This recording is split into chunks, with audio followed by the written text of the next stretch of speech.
folks, Ariel over here today at Nyth, where today I have a much asked about and very anticipated video by some of you folks. I've been here in my tiny house now for almost 5 full years, heading into my 6th, and while way back toward the start when I was doing a lot more blogging and hadn't really started doing videos yet, I had done several blog posts actually, which is what I've continued to refer all the questions to ever since, about how I do laundry in my tiny house here where I'm off-grid. But I had never done a video because I had done 2 kind of detailed blog posts about it. So now, for those of you who don't ever read or haven't ever found that or whatever else, I'm gonna do a video. So this is something that works really well in a whole lot of situations. I actually used this before moving into my tiny house. One of the things probably most of you don't know is when I'd lost the last, normal house I lived in before moving in here, there was a couple months in between there where I had to be out of the house that I had been living in since it was sold, and I was not yet into my tiny house basically because I was waiting in the builder's lineup to get mine built. So I rented a motel room for a couple months and lived there, and it was actually a very nice place to stay for a few months. But it didn't come with a washer and dryer, even though it had a kitchen in it. There was a coin laundromat I could have gone to, but I got this and started using this setup there. So don't think you have to be off-grid or have a tiny house. This can be useful in a whole lot of situations. You may find it to be a convenient way to do laundry, even if you just have a small apartment, you don't have your own washer and dryer, and you want to be able to do some laundry. What I did there was did this whole operation right in the bathtub. Super easy, couldn't make a mess anywhere.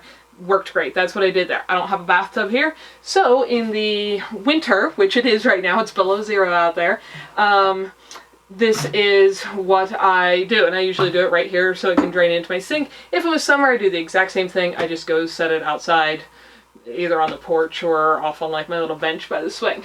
So what I've got here is, this is called a Wonder Wash. It's a little tub that spins on little feet.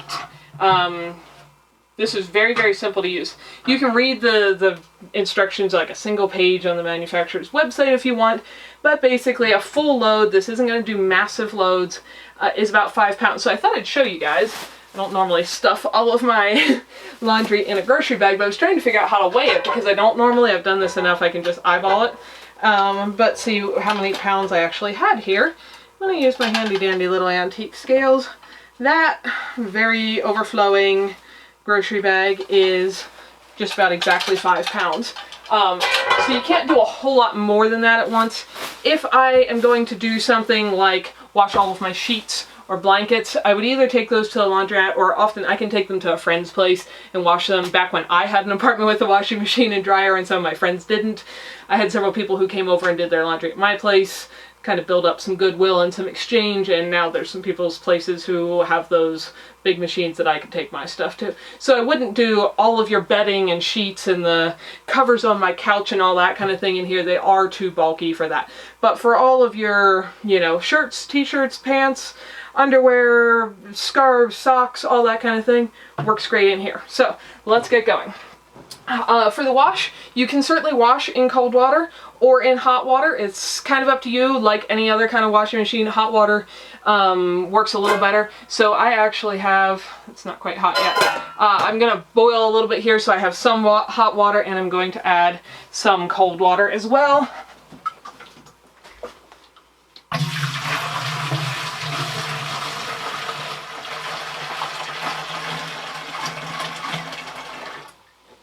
And again, there is detailed instructions on there. See, I managed to make a bit of a mess. I usually try to avoid that. On their website on exactly how much water you need for how big of a load you're doing. Again, I've been doing this for a while, so I just kind of eyeball it, and I like to have plenty of water.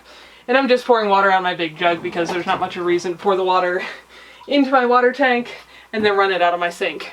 But like I said, when I lived in an apartment with unlimited, water and power, I just set this thing in the bathtub and just fill it with hot water right out of there. So I've got some water in there. Next, you could use really any detergent you like. What I like is these little things called soap nuts. They're kind of cool. It's actually the shell of something They look like that. That's kind of like an acorn or something. I've got a pretty big bag here because I use these regularly. I'm going to put 5 or 6 into this little cotton bag. You could just throw them straight in your wash water, but if you have ever used like those wool dryer balls, and you know how every time you pull stuff out of the dryer you gotta hunt down each ball because it's caught in the toe of something or in the fold of something, you would just have to hunt all these individually back out of your laundry if you threw them in there individually. So to prevent that, it's handy to have a little tiny bag like this that just keeps them all together. So all I have to do is find the bag, not 5 or 6 individual nuts. Anyway, they make a natural kind of soapy texture that helps break down oils, like from your skin that gets on your clothes and that kind of thing. And I find they work really well. As you probably know if you've watched many of the videos around here, my skin is somewhat sensitive to a whole lot of different chemicals and stuff, and those are things I try to avoid in my house. And this is something most commercial laundry detergents really irritate my skin and make me itchy. This is something that doesn't, so I'm a big fan of soap nuts. There's a few other less toxic things you can use, but you could just put straight Tide in here if that's your thing. That would work. I just don't want to do my laundry with that no matter how I'm doing it. Next, you would separate your laundry. Just like if you've ever done laundry anywhere, dark colors together, light colors together. I know some people separate their synthetics versus their cottons. For me, this is really easy. I almost always wear only dark colors, and I usually only wear cotton or wool. So I don't really separate anything because that's just what I'm already doing. With the exception of, I pulled these out here. This is 2 of my flour sack towels. They are not pure white anyway. I know all of my clothes is washed so many times that it's not going to bleed color onto it, and if it did, these are basically rags that I use around the kitchen. Not a big deal. I'm not doing a separate load just to do these 2, because they're the only lighter colored things in my whole bin. But if you had something you want to for sure stay white, that might be something you want to pay attention to. Okay, that water's pretty warm. And again, you could use all cold water, but a little bit of hot water just helps clean better.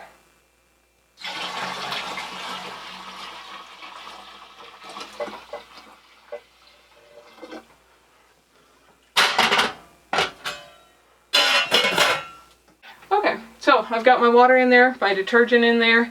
Now I am just going to fill it up. And like I said, they specify that about 5 pounds is the max you can do in a single load, but I kind of just eyeball it.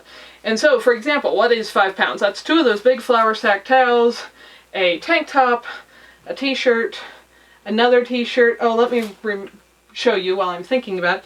If I ever have something a little bit stinky, I don't get many stains. If I have like a grease stain, I often actually try to use dish soap on it like right away. But if you get something stinky, like you got really sweaty in your armpits, what I use to treat that is just vinegar and water. This is my little spray bottle of vinegar and water. It's what I use for cleaning all kinds of things.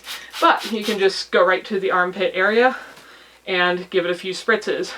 And I might even do this, you know, right when I take a shirt off and put it in my laundry pile, and it can just sit there and the vinegar can kind of kill any of those microbes as it dries. It doesn't have to be right when I put it in here, but that's when I'm doing it. So, got 2 t-shirts. Let's see what else I have here.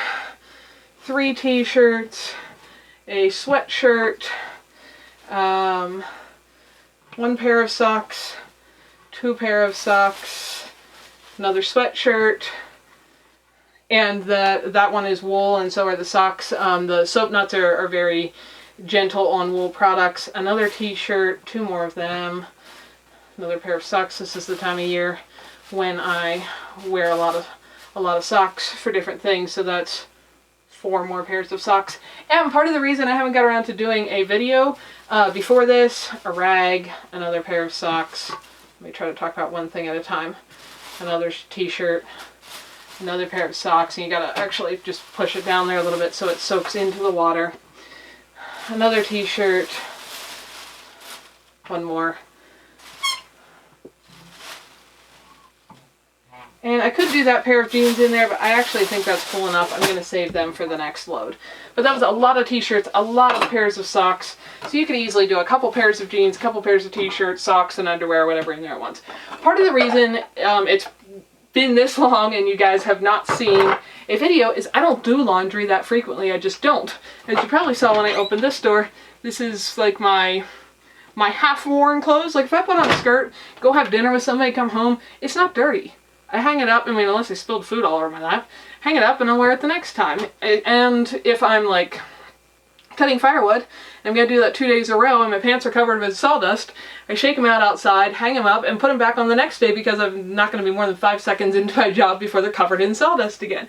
So by doing things like that and just being practical and reasonable, I only do laundry usually about once a month. That varies a little bit, but that's been about a rule of thumb, and that did not start with either this machine or living in a tiny house. I've been doing that for a long, long time when I lived in a much bigger house and had unlimited hot and cold running water and electricity and a full-size washing machine and dryer. So once you've got your water and everything in there, you put your lid on, it does a little half turn. I have an older model here, so this like cranks down to kind of seal and pressurize and lock that lid so you don't get any leaks. It looks like their newer models have like a little clip tab that I guess is a hair faster than doing that. But now, this can spin. And it's not a super sturdy frame. The little squeak it makes Burley look. I don't know if you can see him on the floor. He thinks it sounds like a little rodent when the frame there squeaks. And he wants to check it out. I think, again, there's instructions on how long you spin it and all that. You can see mine's got some scratches over the years in the outside. What I do is I do a couple spins one way, a few the other way, a few back, a few forward, a few more back, and then you know what I usually do? I like go do something else. Write a reply to an email and somebody, walk out to the garden, throw a frisbee for Burley, and then I come back and do that again. That's kind of what your mechanical washing machine would do. You know, where you see it'll spin and then it stops and pauses and then spins. And so I just kind of do that. You could do this faster. I'm not usually in a hurry. So I give it some spins, go do something, come back, give it some more spins, and 15 minutes later or whatever, we're going to drain it.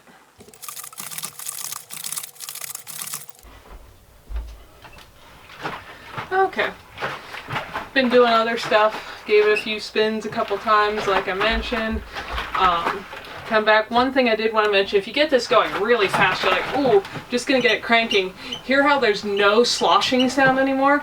I've now got it going so fast that centrifugal force is just pushing all the water and clothes to the outside edges and nothing is mixing like your agitator would on a top load machine or like it would on a front load if the clothes goes up and like falls back into the water and back and forth. So I actually want to go where I can hear, you know, sloshing back and forth, kind of like that, if that makes sense. So spinning it faster is not necessarily better. This, and again, I think they might have improved the frame stability a little bit on their newer ones. I've had this for quite a few years now, but it turns really smoothly. Like turning this is much less work than turning the handle on my grain mill that you see me grind, you know, wheat and rice and stuff in. This really does turn smoothly. It takes a little bit of effort, but it is not a massive amount of work. Get you a little bit of an upper body workout. But again, you're not here like cranking it for an hour. I do that, walk away, come back, give it a few more spins. So now we're gonna say our laundry's washed. I'm gonna let the pressure off here by loosening that up. And again, the newer ones have like a little flip thing. You can actually hear a tiny bit of a suction there as it releases. And then you spin the lid and it unlocks from its seal there, which kept it from spinning water out. And I want to show you what this looks like inside for a sec. There you can kind of see how, let's go toward the light side. You can see the water in the clothing inside and about how full it is. And that's a pretty maxed out load. Okay, so that's what it looks like. You'll notice probably the water looks a little dirty. I was a little surprised the very first time I did this how dirty it looked. that's a good thing. I want all the dirt to be in the water, not in my clothing. But I realized if you actually stop a regular like mechanical washer mid-load and can look at the water, it looks every bit as dirty. I just hadn't normally done that in my life. So just FYI. And if you have really dirty stuff, occasionally I've done a second round of actual washing, but that's not normally necessary. This is the handy little drain spout. It sticks right under here. You can see the little notches in there. This has a way it fits on, and there comes the water. Just all draining out the bottom. Right handy into my sink, or like I said, it could be into your bathtub. So there our water's draining. Just takes a minute. You can see it's down to just a tiny little trickle. Again, if you got something else to do, you can just stick that in, walk off and do other things while it drains. It's not like this thing needs constant attention and supervision, which is one of the things I really like about it. Okay, so I've drained that water out. Now, just like any other kind of washing machine, we're going to do a rinse cycle. I'm going to use the remainder of the hot water that I had here. Again, you could do all cold, that's not a problem, but I find that some hot in there helps just a little bit. So I'm rinsing with kind of half and half hot and cold water, and I like to use plenty of water for my rinse. So I'm just filling it up till it's just a little bit above the line where I can say, I'd say the clothing's like right here. I filled it up kind of right there. Now we're going to do just the exact same thing. Again, much like your normal washing machine does its... That is not latched. Before you start spinning this, you do want to make sure your lid is on correctly. You know, it does basically the same thing for wash and then rinse. It's just two separate cycles in a row of the same kind of thing.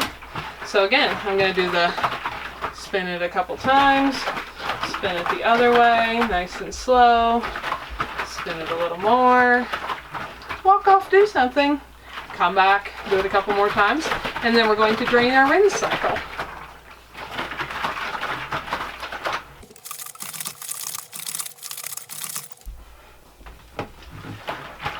Okay, so now we're going to call our rinse cycle done. Come back and forth a few times and just giving it a few more spins. And we're going to do just the same thing as the wash cycle. There's a little valve in there that doesn't let water come out till you seat this onto it. And usually right as I do it, I get a little drip, which is why doing this in like a bathtub is really handy, or outside in the summer, but it's not a big deal. See, I got like 2 little water drops that came out there. Oh, and if you do this, see how there's almost no water coming out? It's because it's actually pressurized in here. You have to release the pressure off of the lid, and then my flow really gets started. And that water now is coming out looking pretty clean. We're going to just let that drain for a minute. Now from here, there's several things you could do. You could wring the clothes out by hand, because they're still going to be somewhat wet. Let's find something handy size like a t-shirt. So this is going to be fairly wet. Like if I'm hand wringing it, I can get a whole lot of water out of it. However, and I tried this when I first got it, if instead of hand wringing it, you want to use something that does, it's the only part of my setup here that does require a little bit of electricity, but I think it's worth it. I have this amazing little spinner over here. It's kind of like an oversized salad spinner, except it goes faster, and it does much the same thing. And I tried this, like I said, when I first got it, I had like 2 halves of a pair of socks or 2 identical t-shirts, and I hand wrung them as vigorously as I could and hung them up to dry. Or I put them in my soft spin dryer and spun them and then hung them up to dry. And the time difference, even in like a warm house, like the spun stuff was dry an hour later. The hand wrung stuff was dry the next morning. So very doable, certainly possible, but I find it handy to use the spin dryer. So that's what we're going to do next. Okay, so now I've brought my washing machine over to my dryer. I could put this on the kitchen counter, it makes it so tall for me, it's kind of inconvenient. And this opens up, And like I said, this is basically like a giant salad spinner. So, and it doesn't hold quite as much weight at a time as my washing machine, so I'm usually going to do this stuff like a full Wonder Wash. I'm going to run 2 separate loads in the spin dryer. So I'm going to put about the first half of things in there. This little lid thing just kind of helps it stay more even, and just like loading any other washing machine, you want to have it in there kind of evenly and balanced. You'll hear very quickly if it's not. So you just slide that in there, that latch is closed, and then you plug it in. It doesn't even have an on-off switch. Maybe the newer ones do. Mine just turns on when it's plugged in. You'll hear it start to spin. You want to for sure have a bowl here ready, because this is where the water is going to start coming out, like you can see there.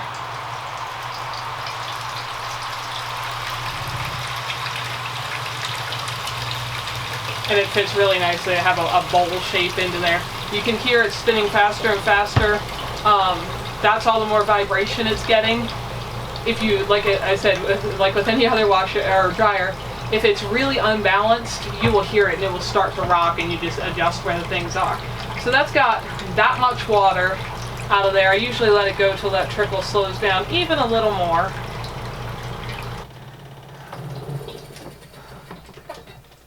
There we go. Now these things are not quite dry. This is not like a hot air dryer, but this is very, very dry to the touch. It's like slightly damp, not wringing wet. So I'm actually just going to pile things over here out of my way so I can do my other half, spin out the other half of my laundry. Let's see how good I did on bouncing it. Oh, and there I found my little soap nut thing.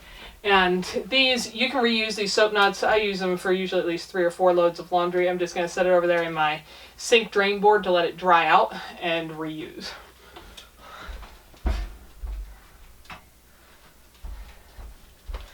And then at that point, I would just toss those nuts and put some new ones in there. Again, I'm just going to hold the top here while it gets spinning. There, you can hear what I mean about having it unbalanced. It is, of course, somewhat sensitive, being such a small item.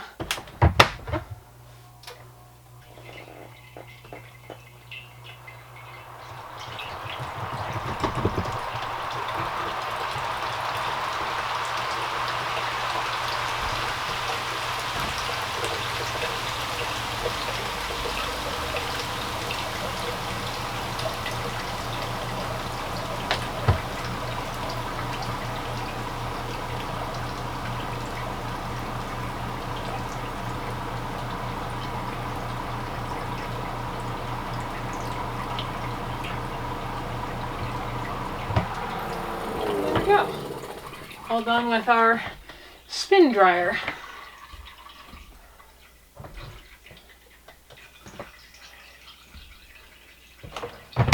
Just gonna let that drain for a minute and actually let this dry out, because I actually keep these just for space considerations out in my little outhouse shed out there, and at this time of year when it's this cold, I want to be sure they've thoroughly dried out before I put them out there, so no water is left in there at all to freeze and crack. In the summer, of course, it's not a big deal. So now let's hang our laundry up. So then the last step for this is I have this handy little folding drying rack that I got many, many years ago. Folds flat, pops up just like this, and I can hang up my laundry to finish drying. It's already, like I said, it's just barely damp, not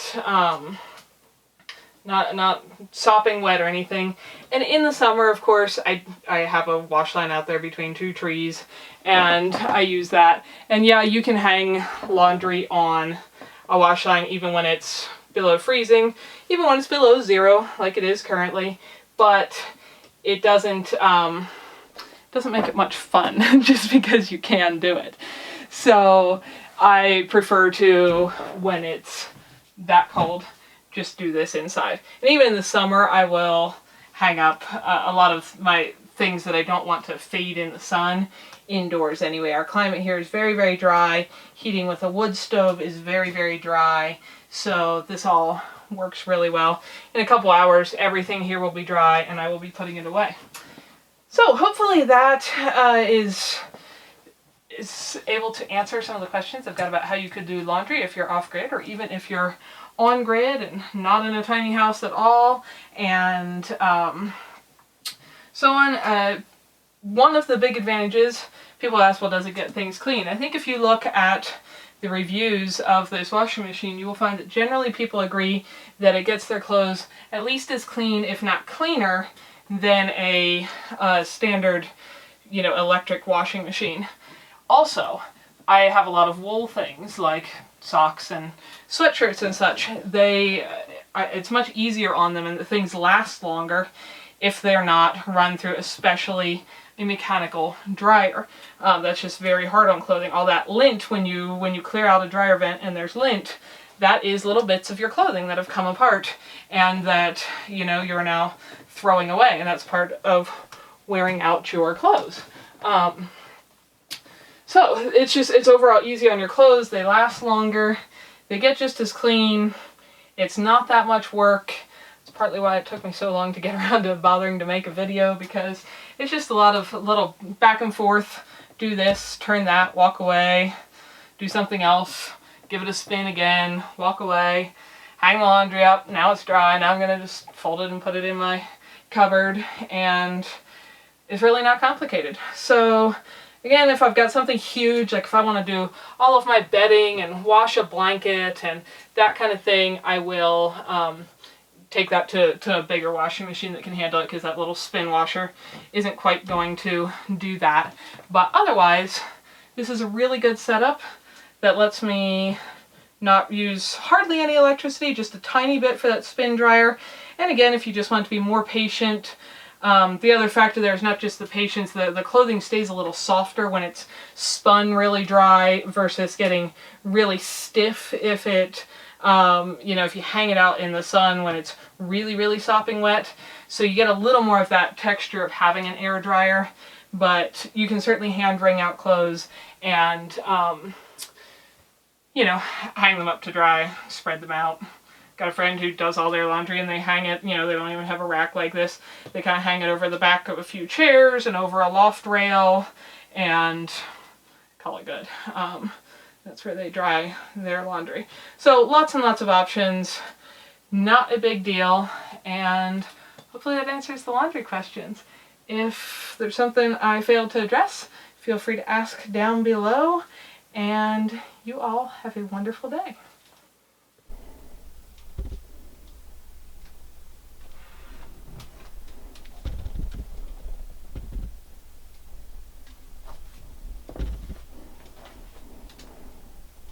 Hi folks, Ariel over here. Thanks for spending some of your valuable time watching these videos. Hopefully you found something beautiful, educational, interesting, peaceful, relaxing, or useful while you were here. If so, find more videos here, subscribe so you don't miss any updates, and if you like what you found here, feel free to like and share away so that others can benefit as well. You all have a wonderful day.